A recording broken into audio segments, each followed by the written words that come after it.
Let me tell you a story. No, this is not one of those happily ever after fairy tales. In fact, this story does not have an ending at all, but one that will go on forever, as long as people believe and share what they have, so that this story never ends. In 2003, the Department of Education, DepEd, through the Office of the Undersecretary for Finance and Administration, started the Library Hub project, which will not only address the book shortage in public schools, but at the same time, develop a culture of reading. What is a library hub?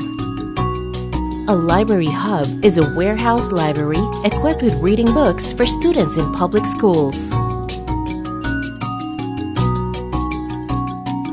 1. Provide greater access to reading materials for all public school pupils. 2. Provide quality books to public schools nationwide. 3. Develop a child's love for books and reading habits. 4.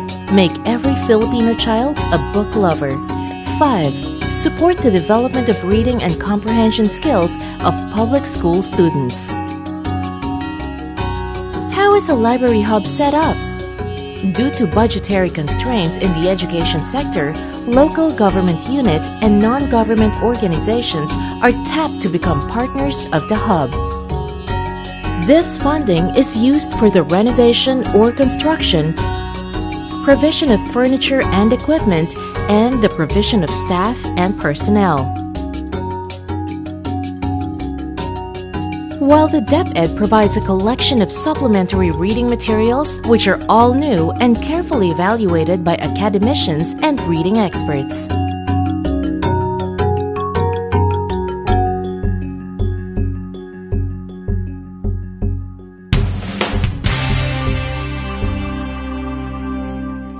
It came into being dahil sa dalawang governor at dalawang superintendent. Sila ang nagbigay sa amin ng building. Donated all the plastic bin, everything inside the library hub. And the central office sent us SRM, supplementary reading materials.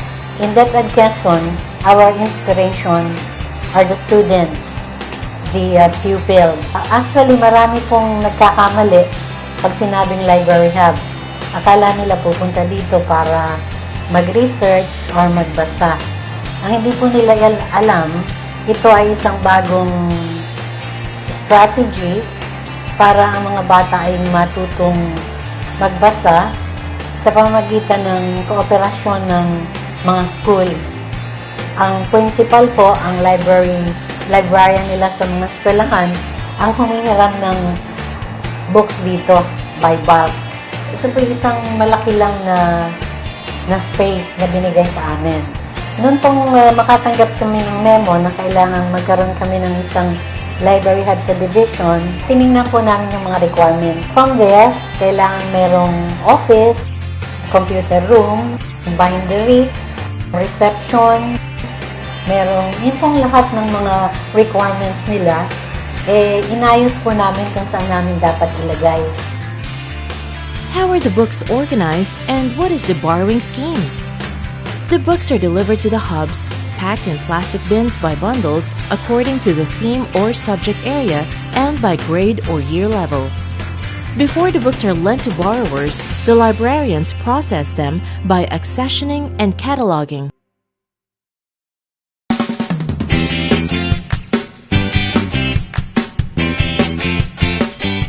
Our main services is to bring books to all public schools in the district. The school head prepares in advance the list of books to be borrowed. The hub librarian lists the selected book titles together with the school head, and this is what we call the book shopping. The library hub staff retrieves the selected books and bins from the shelves, while the hub librarian prepares the borrowing form and counter-checks the books from the list and signed by the school head. Now, the bins are ready for release. To use an old adage, if Mohammed cannot go to the mountains will go to Mohammed. Thus, the books are delivered any which way to any part of the region. The bins will be delivered to classrooms where the students enjoy reading activities such as readathon, deer, storytelling, and the like.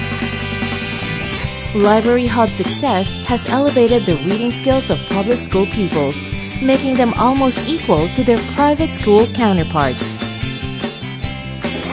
And most of our pupils won in the contest here in the Library Hub. Malaki ang naitulong nito sa aking anak, lalong-lalo na po yung kagagraduate lang ng grade 6. Kasi before, para lang po siyang lucky go happy, ganyan. Hindi po siya masyadong nagsiseryoso.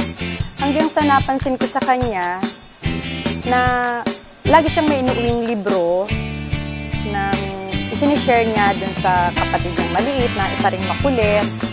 40 students were interested in books like Lord of the Rings. They become addicted to reading because of what they read from the books.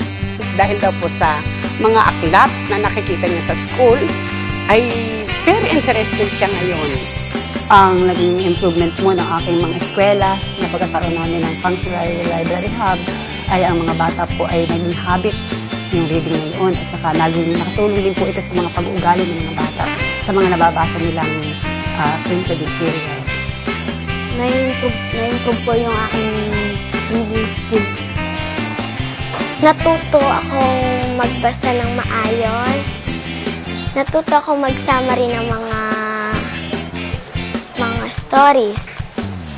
And natuto rin ako paano mag-retelling. Simula po nung nagkaroon ng Library Hub, nagkaroon po siya ng hilig sa pagbabasa. Starting with just 3 pilot hubs in school year 2003 to 2004, one each in Luzon, Visayas, and Mindanao, the hubs are now sprouting in different parts of the country. Today, there are about 300 hubs servicing the children in public schools in the cities and in far-flung barangays.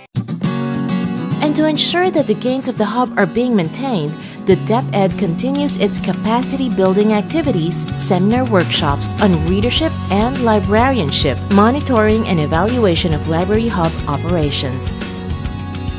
And as this story unfolds, library hubs have already been established from Batanes to Maguindanao, enabling more public school children to be proficient readers and securing a brighter future for themselves.